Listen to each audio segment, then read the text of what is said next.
Programa Cultura Geral. Apoio Faculdades Milton Campos. Venha ser referência. Estude com quem já é. E IEPREV, em defesa da Previdência.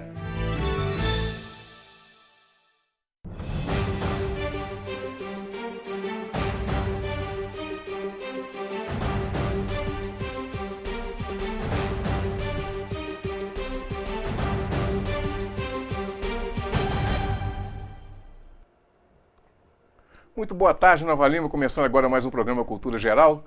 Hoje, quinta-feira, né?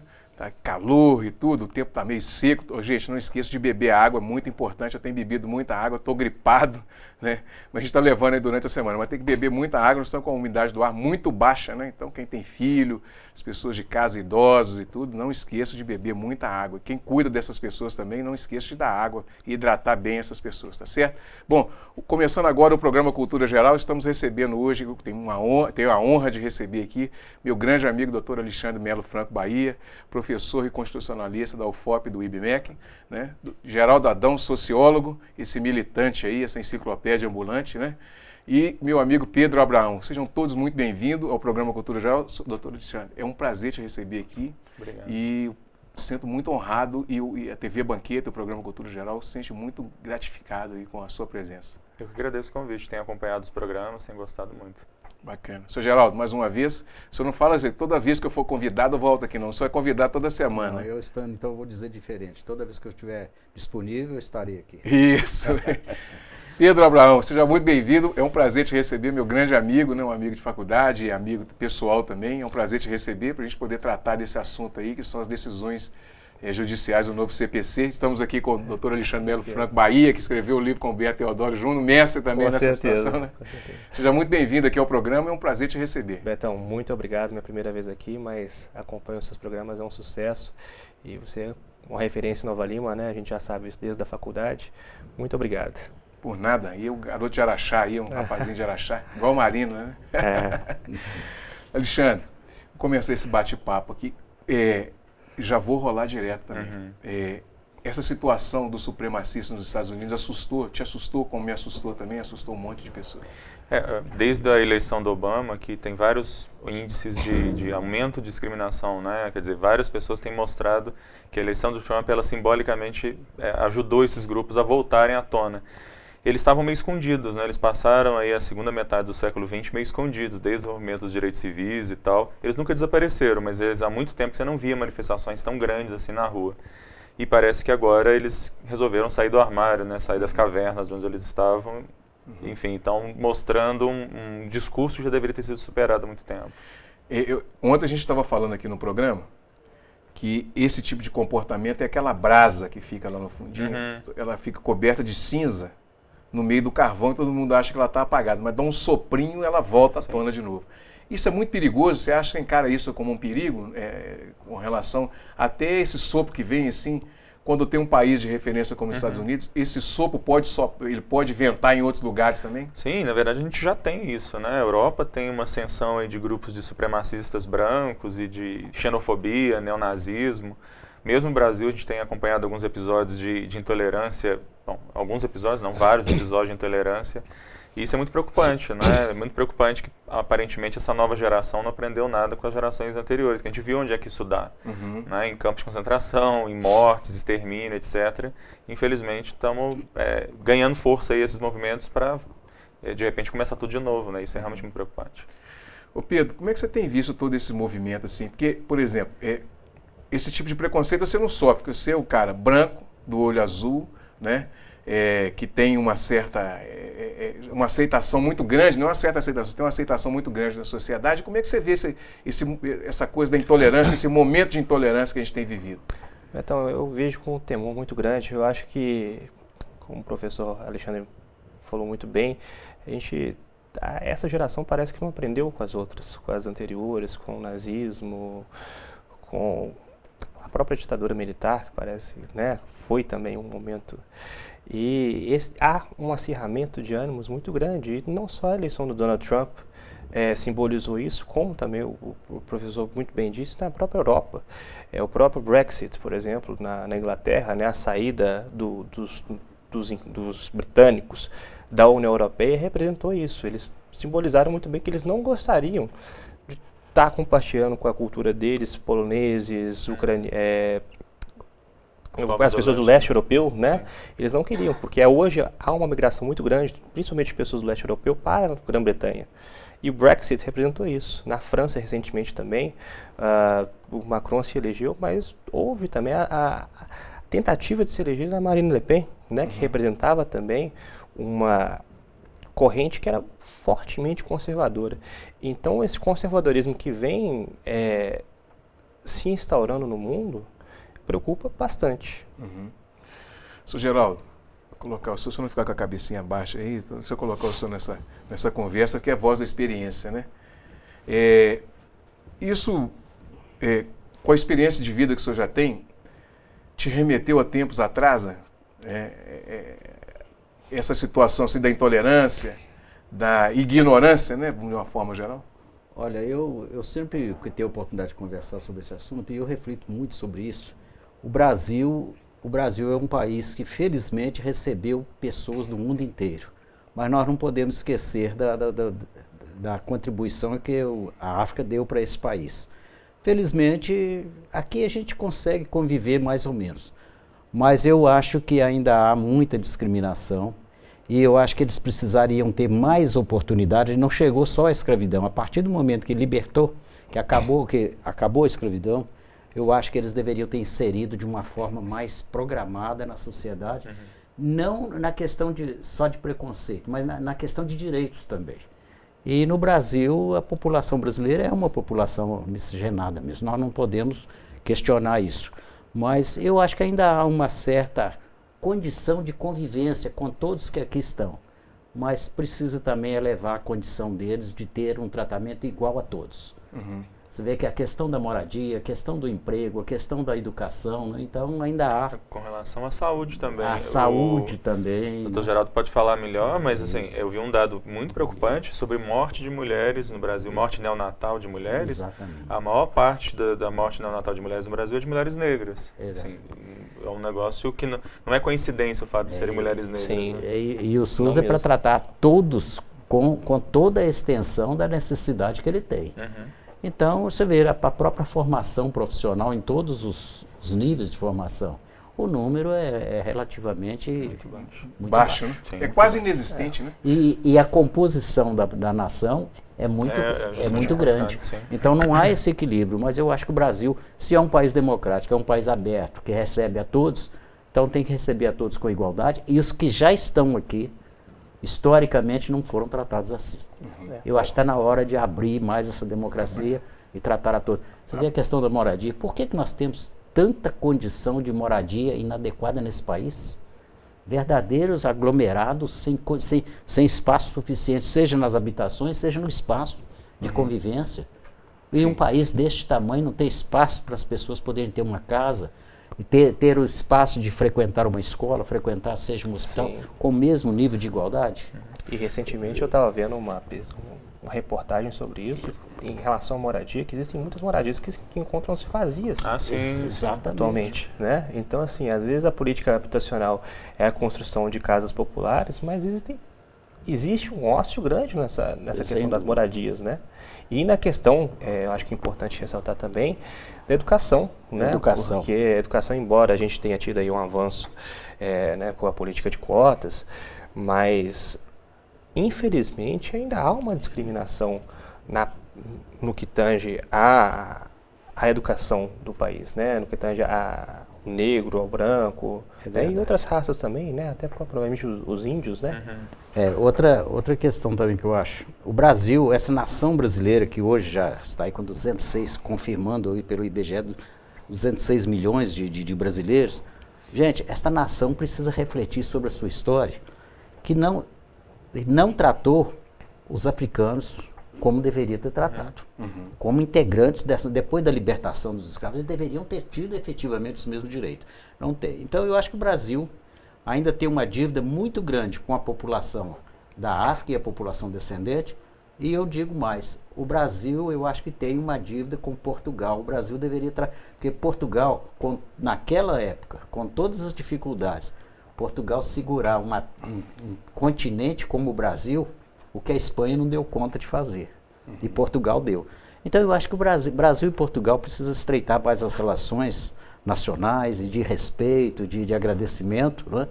E com a nação africana, eu acho que o Brasil nunca impediu a entrada deles aqui, mas o tratamento precisa ser melhorado. A primeira coisa que precisamos fazer é resgatar a história dos negros, né? Essa é a primeira coisa. Exatamente. O Portugal a gente vê depois, né? Portugal vê depois, é verdade. A primeira coisa é a gente entender que o negro tem um espaço na nossa lei, nós temos que abrir espaço na sociedade para essas pessoas, né? Para mim, né? Para as pessoas que são negras e tal, né? É oportunidade igual para todos. Professor, o Instituto Nacional dos Estados Unidos, ele fala o seguinte: a extrema-direita nos Estados Unidos cometeu mais terrorismo, mais ataques do que o próprio Islã, os grupos islâmicos, né? E esse avanço dessa extrema-direita, ele de certa forma, ele representa aí um perigo nacional e um perigo mundial para as pessoas, nas garantias constitucionais, por exemplo? Eu acho que no caso dos Estados Unidos, esses dados aí são alarmantes, né? O número de pessoas mortas em ataques de racistas americanos, ele é 700 vezes maior do que de muçulmanos dentro do território americano. E são pessoas intolerantes, são pessoas que realmente vão matar o próximo se eles tiverem oportunidade. Isso é extremamente preocupante. E quando um presidente ele se mostra vacilante com relação a isso, a condenar isso explicitamente, o Trump precisa de alguns dias e muita crítica para fazer isso, ele dá combustível para esse pessoal.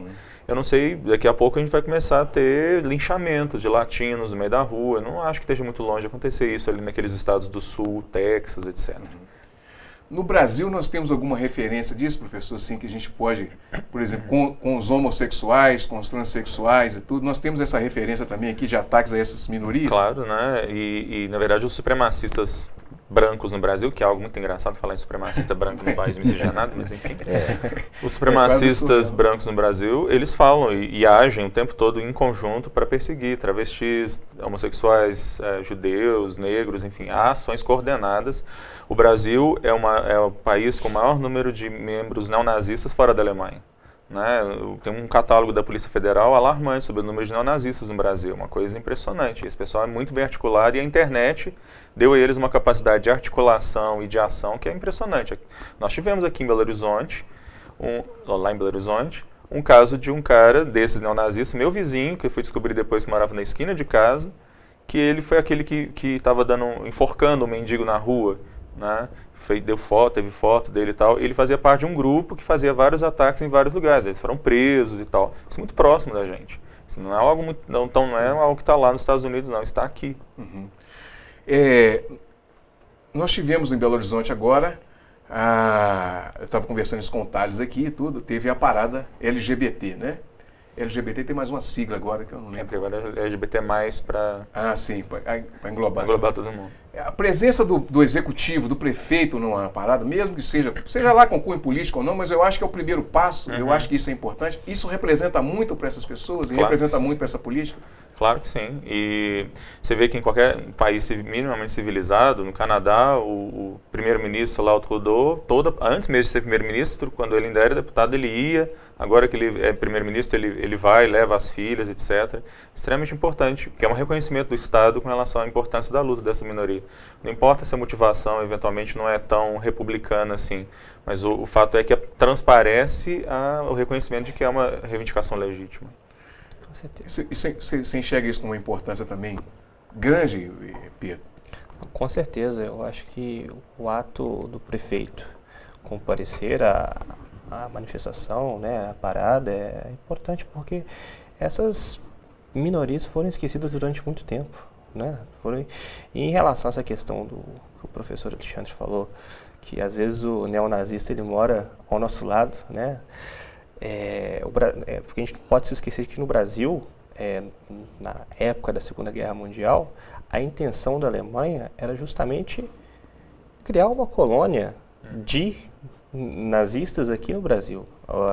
Tanto é que no sul do Brasil, ou várias colônias, elas apoiavam o nazismo. O próprio Getúlio Vargas, ele teve Esse namoro, né? Esse namoro, né, com o nazismo, depois que sofreu a pressão dos Estados Unidos, que optou-se até mesmo, acho que por razões econômicas também, por um lado da guerra, mas eu acho que a gente tem que...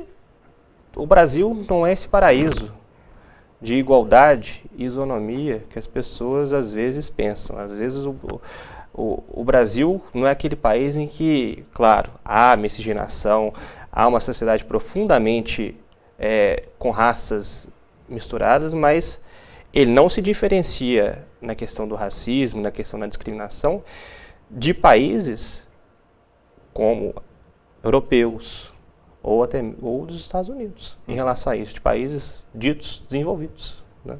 Então acho que a gente precisa ficar muito atento em relação a isso. Professor, essa questão do preconceito, principalmente com os negros, né?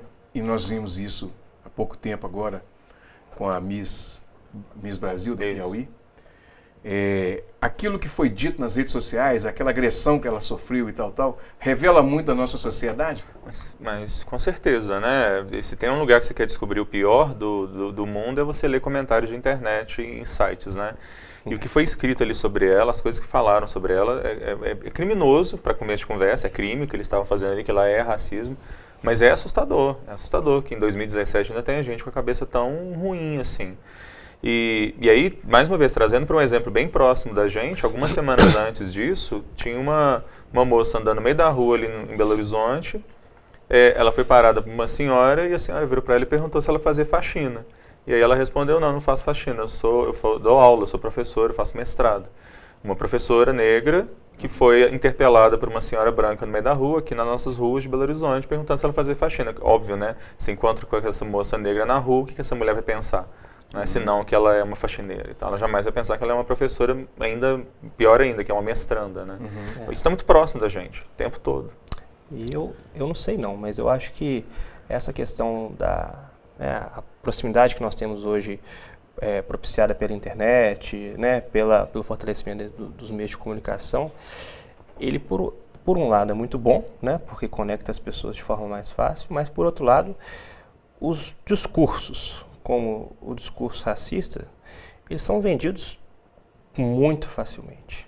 Então, às vezes, hoje nós temos assim, a própria questão da Miss Brasil, que há uma viralização, né, na internet, né, e grupos se organizam por meio dessas novas plataformas, o que antes não era tão possível.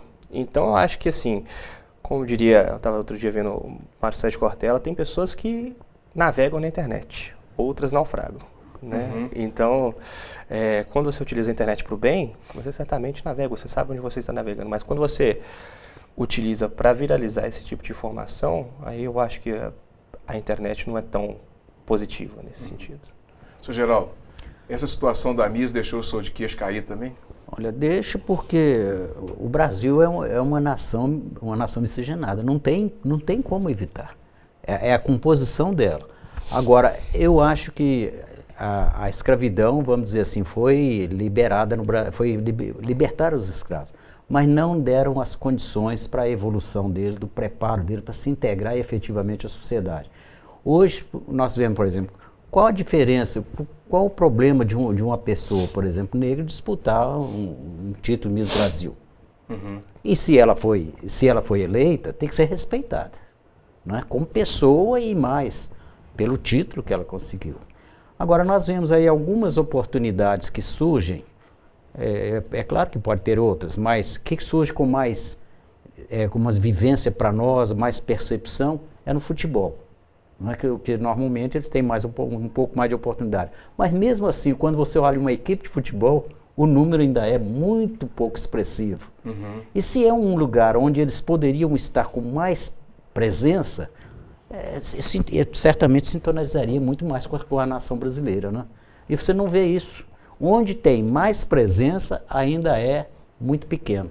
Então fica um pessoal realmente à margem da sociedade. E eu acho que a sociedade brasileira tem que refletir sobre isso, tem que mudar, se for preciso mudar as leis, mas sobretudo, induzir a mudança de conduta.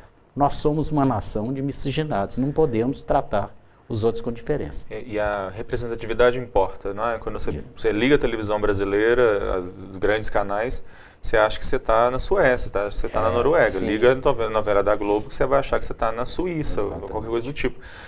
Mais de 60% da população brasileira é formada por negros e pardos, e eles não representam, sei lá, 5%, e ainda assim vão fazer papel de faxineira, de traficante, de qualquer muito coisa. Sintomático. Motorista. Será que a gente não tem bons sintomática. atores negros? Poderiam... E essa coisa velada, assim, ela é bem sintomática. Eu lembro que ontem a gente estava fazendo um programa e o MC estava falando, pessoal, às vezes vem lá na Certidão de Nascimento, pardo, né? Pardo para mim é papel, ele falou para começo de conversa. Essa coisa intrínseca, essa coisa que já está dentro das pessoas mesmo, você vai registrar uma criança, você vai... E ainda existe isso ainda, professor? Esse medo da pessoa se assumir como negra também? Com certeza que sim, né? Na verdade, se tem uma coisa interessante e curiosa, e aí o Dr. Geraldo, que é sociólogo, pode falar também, com relação ao negro no Brasil, é a chamada tese do branqueamento, né? Como isso é algo vencedor no Brasil, como isso é algo forte no Brasil, desde o final do século XIX, em que a gente começa a trazer imigrantes italianos e alemães para branquear a população, e você gera uma expectativa no próprio negro de que ele quer uma mulher negra que às vezes vai casar com um cara mais branco que ela, para que seus filhos sejam mais brancos, porque ela já supõe e sabe que se os filhos dela forem mais brancos que ela, eles vão ter mais chances, eles vão ter mais oportunidades. Isso é algo muito sério. Um país em pleno século XXI modula as pessoas, classifica as pessoas pela quantidade de melanina que elas têm na pele. É realmente inacreditável imaginar que a quantidade de melanina que uma pessoa tem na pele pode servir para classificá-la como imoral, como não capaz, qualquer coisa do tipo. É engraçado que eu fico observando, até o Marcelo teve aqui, o Marcelo Matos, e a gente estava falando que ele ficou 2 anos em Portugal e rodou a Europa, né? E meus irmãos moram na Europa também e tal. Então, o preconceito ele existe em todos os lugares, né? Agora, é interessante no Brasil que essa coisa velada exista e nessa condição de sermos um país miscigenado. Sim. Mas a pergunta que fica é, professor, existe alguma, além das cotas, além desse processo de inclusão, existe talvez alguma alternativa dentro de um contexto de política social que poderia dar alguma compensação nesse sentido, além das cotas? Eu acho que as cotas já seriam um movimento assim, excepcional. Eu acho que elas já têm cumprido um papel muito interessante. É claro que se a gente pensar na mídia, por exemplo, está faltando inclusive uma regulamentação sobre mídia no Brasil. Né? A Constituição dá alguns parâmetros para a regulamentação de mídia que nunca saíram do papel. E a própria questão da diversidade é uma das coisas que aparece ali na Constituição para que a mídia, os grandes canais devem olhar. Talvez uma regulamentação que, por exemplo, dissesse que a televisão brasileira tem que espelhar, tanto quanto possível, a diversidade que existe no país. Se ela não espelha a televisão brasileira, ela não espelha o que é o Brasil. Ela é uma alegoria do que é o Brasil. Não só a TV, mas eu acho também que a própria política nossa, né? Se a gente pegar o parlamento, por exemplo, hoje já tem iniciativas na legislação eleitoral muito positivas nesse sentido em relação às mulheres. Né? É incipiente ainda, né? Porque nós temos hoje a cota de gênero, né? da coligação, que são 30% dos candidatos que tem que ser de um gênero, seja mulher, seja homem, né? E temos também cotas mínimas de investimento do fundo partidário na promoção de políticas públicas de mulheres e também na propaganda institucional dos partidos. Então, por que não pegar essa experiência de legislação eleitoral em prol da promoção da participação da mulher na política para fomentar também a diversidade na política, né? na representação dos nossos parlamentos, os executivos, nas 3 esferas de governo. Eu acho que essa é uma ideia interessante também de ser discutida por parte dos nossos governantes.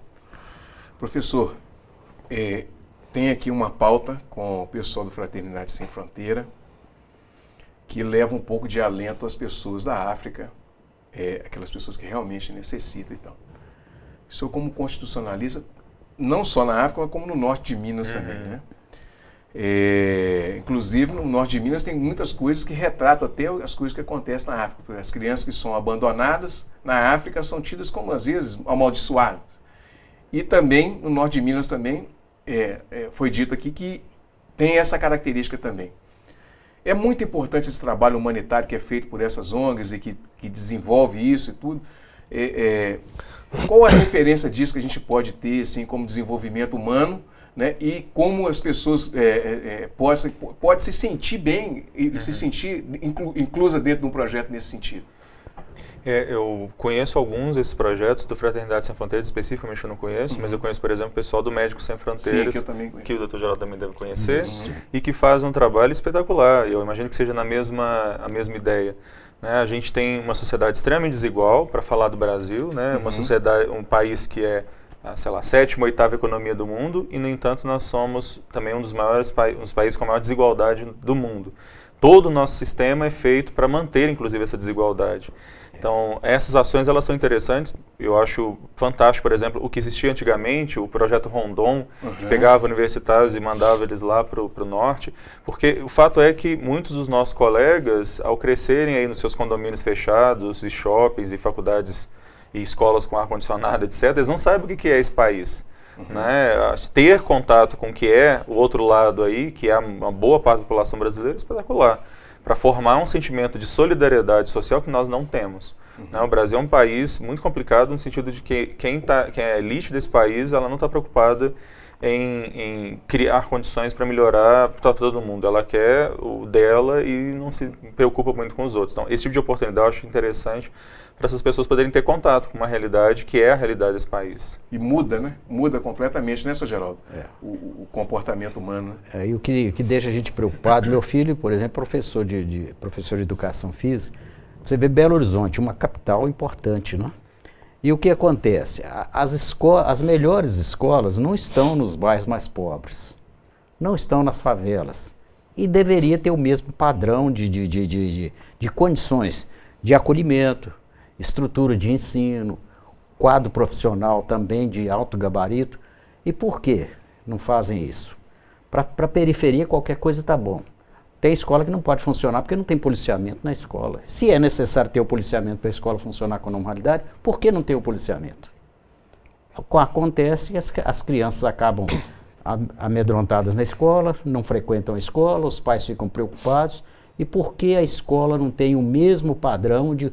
Olha, escola básica tem que ter o mesmo padrão de conforto, de segurança e de qualidade.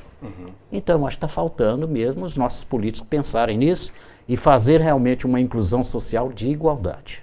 E nesse Brasil o que falta é isso. Ô Pedro, deixa eu falar desse artigo que você escreveu aí. Sim. A gente sair um pouquinho desse assunto. Claro. Você escreveu um artigo que fala das decisões judiciais no novo Código de Processo Civil, né? Sim. Como é que foi? É um prazer muito grande falar aqui perto do nosso professor Alexandre Bahia. Bom que ele já está com o professor aqui, que já vai orientando. Professor, né? Corri se eu falar alguma coisa errada, professor. Mas eu escrevi um artigo recentemente sobre a chamada fundamentação referencial, ou fundamentação per relacio, né? Que é quando, por exemplo, o juiz, ele utiliza em qualquer decisão judicial, seja ela interlocutória, ou uma sentença, ou propriamente no acordo, quando, por exemplo, utiliza a seguinte expressão: mantenho a sentença pelos seus próprios fundamentos, adotando as razões expostas no parecer do Ministério Público de folhas tais, decido de tal forma. Em regra, a Constituição Federal, ela fala que todas as decisões devem ser motivadas. O artigo 93, inciso 9º, fala que todas as decisões judiciais devem ser fundamentadas. E a grande pergunta é, quando o juiz ele faz uma referência a outra peça do processo, ou a outra decisão que anteriormente ele deu, ou até mesmo fora do processo, estaria ele fundamentando da forma correta, da forma como é devida? Até porque a fundamentação ela é importante para o Estado democrático de direito. Por quê? Nós temos 3 poderes. Nós temos o legislativo, o executivo, em que a democracia é exercida de forma indireta. Nós elegemos os nossos representantes. Não sei se nós somos bem ou mal representados, mas elegemos. Já no judiciário, os nossos juízes e os desembargadores, eles se investem no cargo por meio do concurso público. Então essa legitimidade ela não está por meio do voto. Ela está por meio do quê? Por meio da justiça que esses magistrados imprimem em suas decisões. E a sociedade ela só pode conhecer se aquela decisão foi justa ou não, não só a sociedade, como também as partes que litigam no processo, só podem saber se aquela decisão foi justa por meio da fundamentação. E o meu artigo expõe exatamente isso, porque com o novo CPC, com o novo Código de Processo Civil, houve um questionamento se isso seria possível. E algumas decisões do Superior Tribunal de Justiça indicariam que não seriam. Mas eu chego à conclusão de que é possível, desde que seja utilizado de forma adequada, né, com ponderação, né, desde que a parte, né, a sociedade, ela consiga conhecer dos fundamentos, seja consultando o parecer do Ministério Público, seja consultando outra decisão que foi anteriormente dada. Então esse basicamente é o tema do artigo que eu subscrevi. Professor, o novo CPC ele veio para não só para inovar, mas também para criar uma dinâmica nova no processo. Ele tinha a grande promessa de acelerar os processos e tornar as ações mais rápidas. Eu acho que isso ele não vai conseguir, porque o problema, obviamente, não está na lei nesse sentido. Mas tem uma coisa muito interessante nesse novo CPC, que é a constitucionalização dos princípios, como o Pedro falou. E aí, com relação à fundamentação das decisões, o artigo 489, os parágrafos 1º e 2º, são espetaculares nesse sentido, ao exigir que o juiz, ele até pode dar uma decisão referenciada, mas ele precisa mostrar em que medida aquelas referências se adequam ao caso. Sim. E, mais do que isso, ele não pode simplesmente fazer paráfrase de lei, paráfrase de súmula, etc.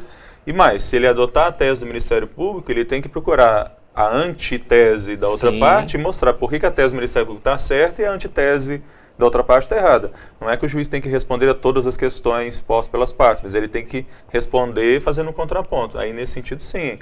Esse tipo de decisão seria uma decisão que a Constituição, que garante o direito à contraditória e à defesa e a fundamentação que a Constituição exigem, que não é feito pelo nosso Poder Judiciário, na maioria das vezes não é feito. A mediação é o caminho para reduzir tanta demanda e também para equacionar tantos problemas?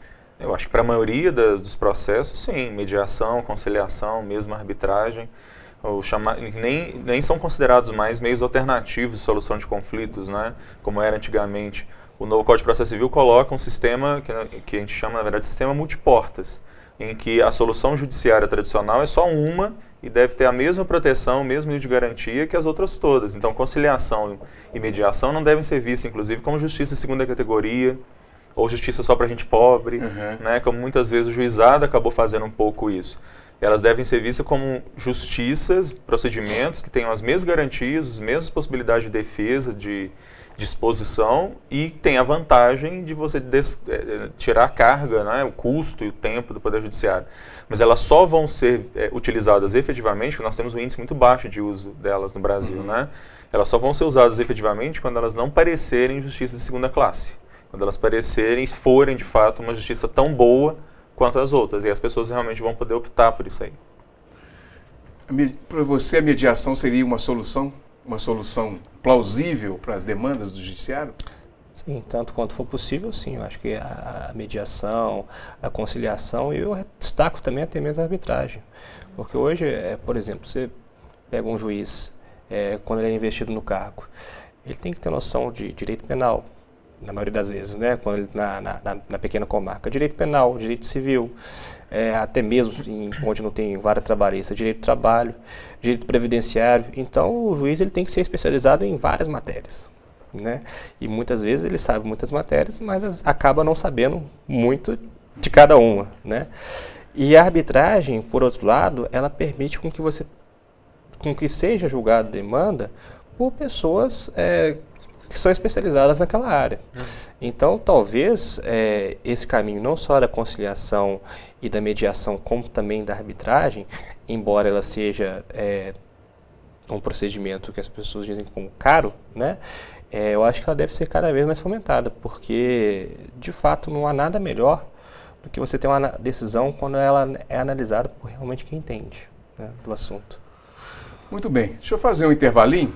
Daqui a pouquinho a gente volta com mais programa Cultura Geral. Daqui a pouquinho a gente está de volta. Um minutinho só, não saia daí. O papo está interessante, está bem gostoso. Daqui a pouquinho a gente está de volta, tá?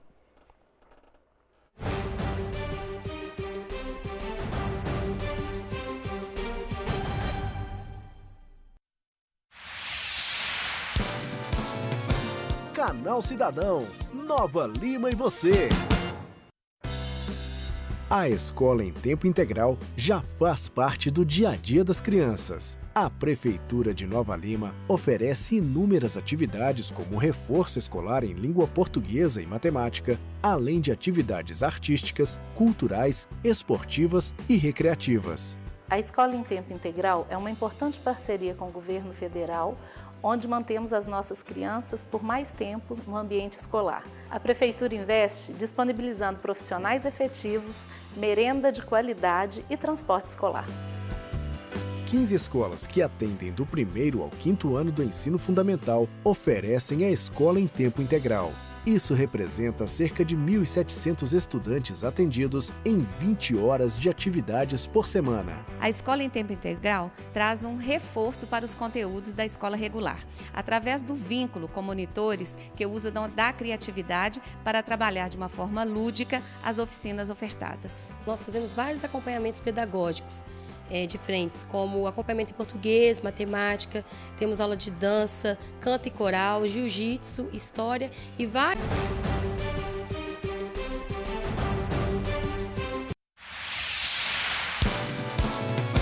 Canal Cidadão, Nova Lima e você. A escola em tempo integral já faz parte do dia a dia das crianças. A Prefeitura de Nova Lima oferece inúmeras atividades como reforço escolar em língua portuguesa e matemática, além de atividades artísticas, culturais, esportivas e recreativas. A escola em tempo integral é uma importante parceria com o governo federal, onde mantemos as nossas crianças por mais tempo no ambiente escolar. A Prefeitura investe disponibilizando profissionais efetivos, merenda de qualidade e transporte escolar. 15 escolas que atendem do 1º ao 5º ano do ensino fundamental oferecem a escola em tempo integral. Isso representa cerca de 1.700 estudantes atendidos em 20 horas de atividades por semana. A escola em tempo integral traz um reforço para os conteúdos da escola regular, através do vínculo com monitores que usam da criatividade para trabalhar de uma forma lúdica as oficinas ofertadas. Nós fazemos vários acompanhamentos pedagógicos de frentes, como acompanhamento em português, matemática, temos aula de dança, canto e coral, jiu-jitsu, história e vários...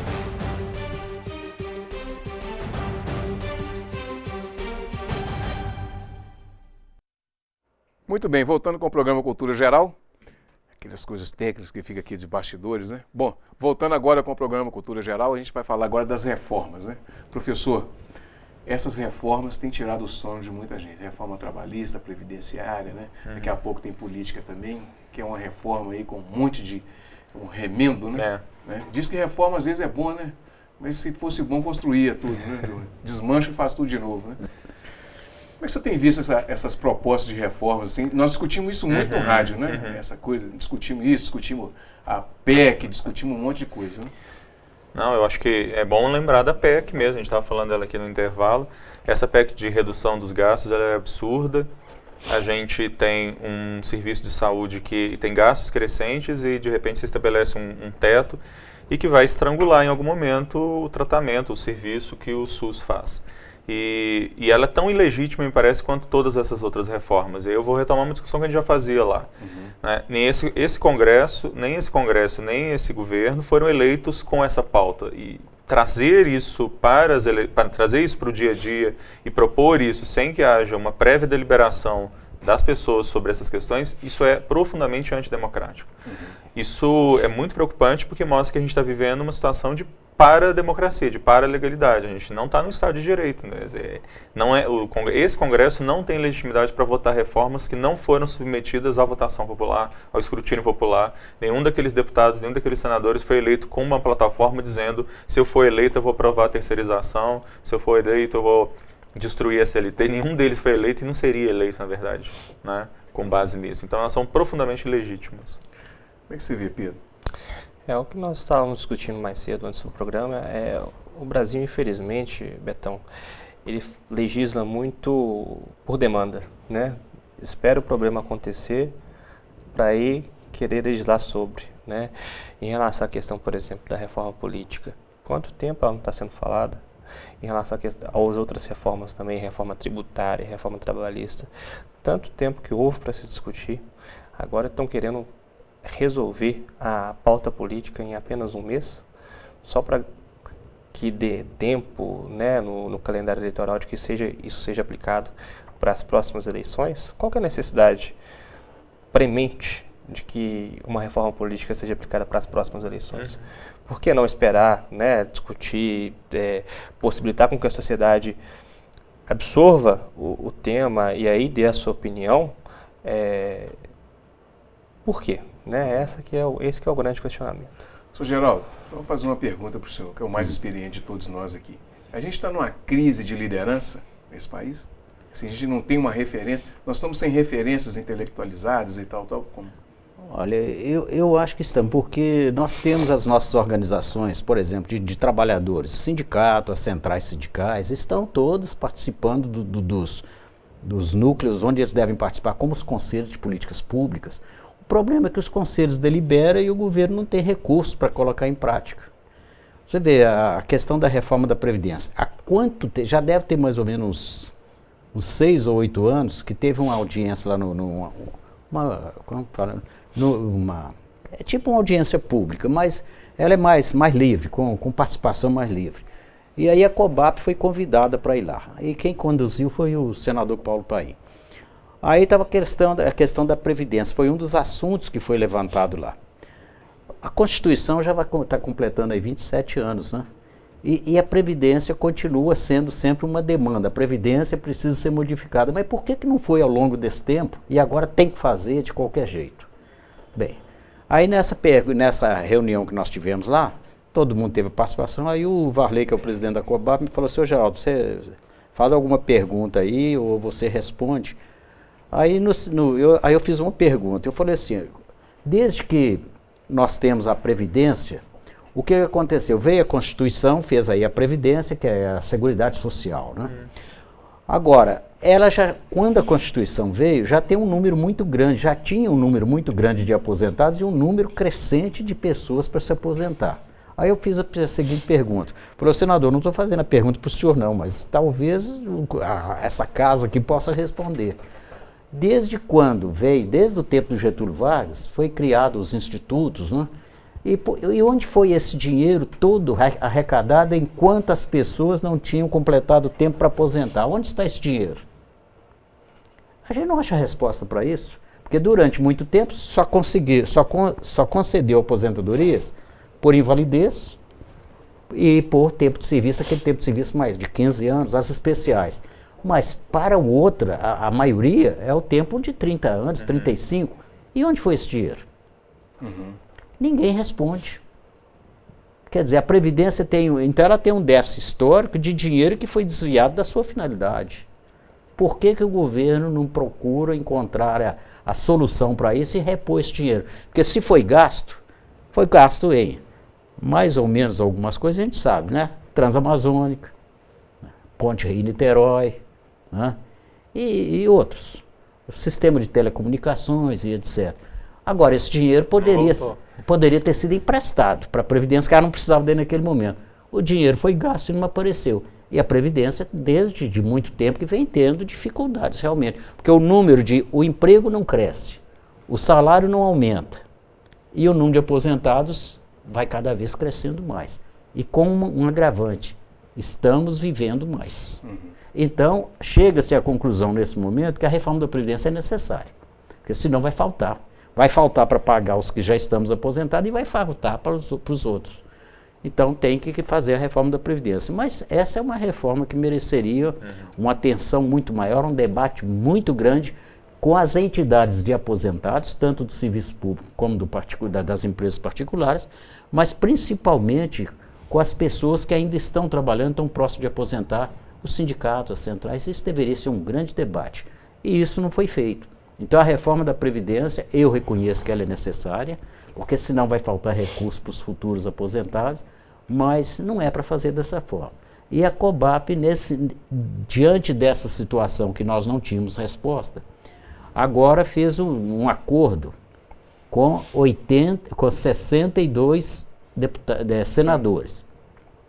e eu tenho a lista dele com os retratos e o nome deles todos, que aderiram a um movimento, o Paulo Paim ajudou e a COBAP fez o trabalho, procurando cada um. Eles assinaram uma lista de que a reforma da Previdência, chegando no Senado, ela não será votada pela maioria dos senadores, enquanto o governo não instalar uma CPI e fizer a apuração de qual é realmente o déficit da Previdência. E nós estamos com muita confiança nisso, esperando que os senadores, como se diz, não desistam do compromisso que eles assumiram. Professor, o que está por trás disso tudo aí, dessas pautas de reforma, e é uma pergunta para você e para o Pedro, é um vento conservador também, assim? Vamos aproveitar essa leva que está aí, aquilo tudo que não foi colocado nem na época da ditadura, vamos empurrar isso tudo goela abaixo? Eu acho que a referência à ditadura é interessante, porque nem a ditadura ousou fazer o que esse pessoal está fazendo, né? Destruindo o sistema público de previdência, de educação, as universidades federais mais uma vez estamos, né? Eu estou lá na UFOP sofrendo com os cortes. Então, sim, a gente tem um programa aí de austeridade que já não deu certo em todos os países que ele foi aplicado, tanto é que Portugal, por exemplo, está em outra rota. O próprio FMI chamou a atenção do Brasil já com relação às políticas de austeridade, né, dizendo que a política de austeridade do Brasil ela vai gerar mais pobreza, gerar mais desemprego, etc. Ou seja, a gente está vivendo um momento que até os países e as instituições lá fora que defendiam isso já reconheceram que esse negócio não dá certo. E nós estamos insistindo numa fórmula que já deu errado.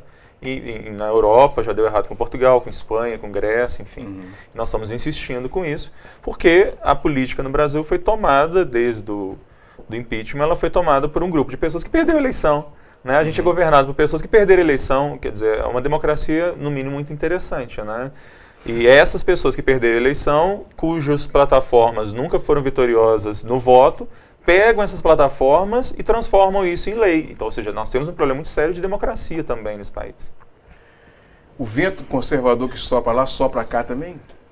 Com certeza, Betão. Eu me somo a fala do Sr. Geraldo, que eu acho que realmente algumas reformas elas são necessárias porque falta dinheiro, né? Mas não só falta dinheiro, mas em alguns casos eu acho que realmente a situação não é de falta de dinheiro como a da Previdência por exemplo.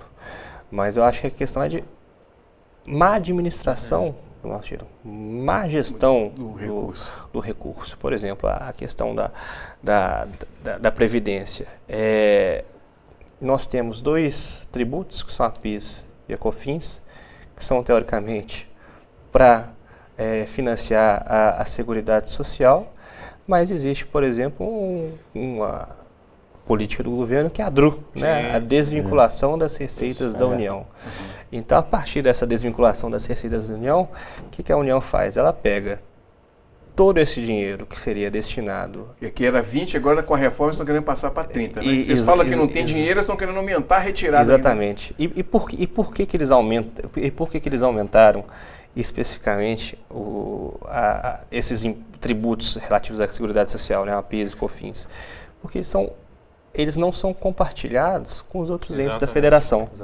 Por exemplo, quando você tem o IPI, né, e outros tributos também, o imposto de exportação, eles são compartilhados com os outros entes via, seja da forma direta, né, do compartilhamento próprio, ou seja do compartilhamento indireto, por parte dos fundos de participação, né, o fundo de participação dos municípios, o fundo de participação dos estados. Então, o governo, a União, ela aumenta aquilo que ela não reparte com mais ninguém. Então, acho que assim, em relação a essa questão das reformas, há sim uma falta de dinheiro. Principalmente, se você pegar na área privada. As empresas estão muito sem dinheiro, mas no poder público não é só falta de dinheiro, há também uma má administração. Eu acho que a gente tem que lembrar também que quem está excluído da reforma, né? Exatamente. Porque os primeiros a serem excluídos foram justamente talvez aqueles que mais precisassem sofrer com a reforma, né? São os políticos, os magistrados, os promotores, enfim, aqueles que recebem mais, ou seja, nós estamos fazendo uma reforma da Previdência para punir a classe média e quem é mais pobre, e não para punir, vamos dizer assim, se é para apertar o cinto porque está faltando dinheiro, os primeiros tinham que sentir isso, é quem tem mais, não tem quem tem menos. A gente faz uma reforma para tirar tirar mais de quem tem menos, como se essa não fosse justamente o grande problema desse país, que a gente tira mais de quem tem menos. Nosso sistema tributário é desastroso nesse sentido. Nós temos um sistema tributário que faz com que quanto mais pobre você seja, mais imposto você paga. Proporcionalmente, quanto mais rico você é no Brasil, menos imposto você paga. Isso é uma loucura, porque deveria ser justamente o contrário. Deveria tirar mais de quem tem mais e menos de quem tem menos e devolver isso de maneira justamente o contrário, né? Sim. E um exemplo de pauta que tem me chamado muita atenção é, por exemplo, a questão dos salários, né, que são percebidos no Poder Judiciário, né, que tem sido, começou com o Mato Grosso, aí depois o Acre, parece que o STF determinou também né, o estorno, né, dos valores que foram recebidos indevidamente, e essa semana mesmo eu estava lendo uma pesquisa no jornal, em que 98% dos magistrados do Tribunal de Justiça de Minas Gerais recebem acima do teto constitucional. Então o teto hoje virou recebe o dobro. Teve, acho que o que mais recebeu 470 mil em um mês. Então como que em um país onde as pessoas passam fome, não tem moradia, o microempresário está sendo sacrificado, como que um magistrado singular recebe um mês 470 mil? Então acho que assim, em alguns casos no funcionalismo público, o que era para ser teto virou piso. Agora, só tem uma questão também que preocupa, porque hoje nós estamos preocupados com a seguridade social de contribuição do trabalhador e do empresário. Mas nós estamos aí com 3 estados que são dos principais da nação, onde tem o servidor público estadual e alguns de prefeituras também, né? E como fica esse pessoal que nessa reforma da Previdência é uma questão é o trabalhador e o empresário. De alguma forma, é mais fácil fazer do que a outra. Os estados quebrados, como que eles vão garantir a aposentadoria dos seus funcionários? Estado igual ao Rio Grande do Sul, Minas Gerais, Rio de Janeiro e outros. Então, essa previdência desse pessoal também, como que vai ter, qual a solução que vai ter para eles? São trabalhadores, não estão recebendo nem salário, nem 13º. E a aposentadoria desse pessoal, como vai ficar? Uma pergunta que eu queria fazer aqui para a gente encerrar o programa, tirar R$10 do salário mínimo,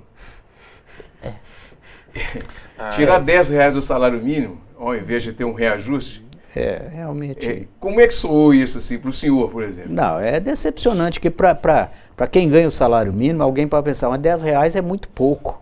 Não, R$10 tem sentido para ele, sim, ele compra alguma coisa para casa, ele paga uma condução, ele leva um pão para casa, ele leva um leite. Olha, não deveria fazer. Quer dizer, o governo, ele toma certas medidas que o deixam antipatizar diante da nação por pequenas questões, gente. Na minha opinião, o salário mínimo no Brasil não poderia ser... O mínimo deveria ser R$1.000. Isso te assustou, professor? Claro, a Constituição fala que tem que ter reajuste, eu nunca vi reajustar para baixo. Coisa maluca, a gente inventou um novo reajuste, agora reajusta para baixo. E eu acho que a gente tem que... Quando a gente fala sobre salário mínimo no Brasil, eu vou insistir nisso. Nós somos a 7ª ou 8ª economia do mundo. Como é possível que o salário mínimo no Brasil seja mais baixo do que de todos os países da América Latina, talvez exceto ali o Haiti, né? Como é que é possível que o salário mínimo no Brasil seja menor do que o do Uruguai, por exemplo? O Uruguai é uma economia que deve ser 1/100º da economia brasileira, e eles têm um salário mínimo que é muito maior do que o nosso, acho que em reais daria R$1.500, R$1.600. Como é possível isso? E ali, além do nosso salário mínimo ser extremamente baixo, eles ainda propõem reduzir o salário mínimo, isso é inaceitável. Isso era realmente para as pessoas estarem indo para a rua. E no momento desse, Não, pois não tem sentido. Não está faltando? Eu acho que em um país onde você não consegue sustentar uma família com salário mínimo, se você baixar qualquer centavo, é um assinte. A política de reajuste, né, de valorização. Agora vem a política de desvalorização. Agora, o salário mínimo está lá na Constituição, né? Ele deve atender a demandas básicas de uma família, né? Que não atende, né? E não atende, não tem condição, né? Então, eu acho que o salário mínimo, eu acho que tem que lutar para ele chegar a ser um salário mínimo suficiente para atender àquelas demandas constitucionalmente definidas. E nós estamos caminhando para um salário mínimo cada vez com poder de compra menor. Muito bem, chegamos ao final do programa Cultura Geral. É um prazer receber vocês aqui nessa sala de bate-papo, né? E segunda-feira estaremos de volta com a semana curtinha semana que vem. Mas a gente vai estar aqui fazendo Cultura Geral todos os dias, pelo menos segunda a quarta-feira, né? Na quinta e na sexta a gente vai reprisar, tá certo? Um grande abraço a todos vocês, agradecendo aqui o meu amigo Alexandre Melo Franco, Geraldo Adão, muito obrigado e meu pela amigo oportunidade. Pedro Abraão, né? E principalmente a oportunidade de estar aqui com duas pessoas da área jurídica, que isso ajuda a gente demais. Não, um prazer. Muito obrigado, doutor. Vamos falar aqui, deixar um recado aqui da camisa. Gente, não percam o seguinte, quarta-feira que vem nós vamos sortear essa camisa que está aí na tela, tá certo? A camisa do Cruzeiro. Essa camisa foi aí um brinde aí da Minas Retrô, tá certo? Entra lá no site, vocês vão conhecer outras camisas de outros times também. Nós vamos sortear ela na quarta-feira para quem participar ali, curtir e compartilhar no post que eu vou fazer lá no Facebook, tá certo? Tanto da TV Banqueta quanto do Cultura Geral. Não perca, participe. Eu vou tentar o ingresso também, não é certo não, mas a gente vai sortear ela na quarta-feira, tá certo? Um grande abraço a todos vocês, até segunda-feira, se Deus quiser, com mais Cultura Geral.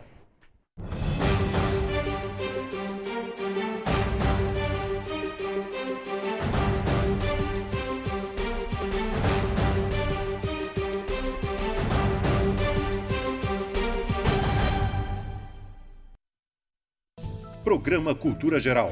Apoio Faculdades Milton Campos. Venha ser referência. Estude com quem já é. EI é Prev, em defesa da Previdência.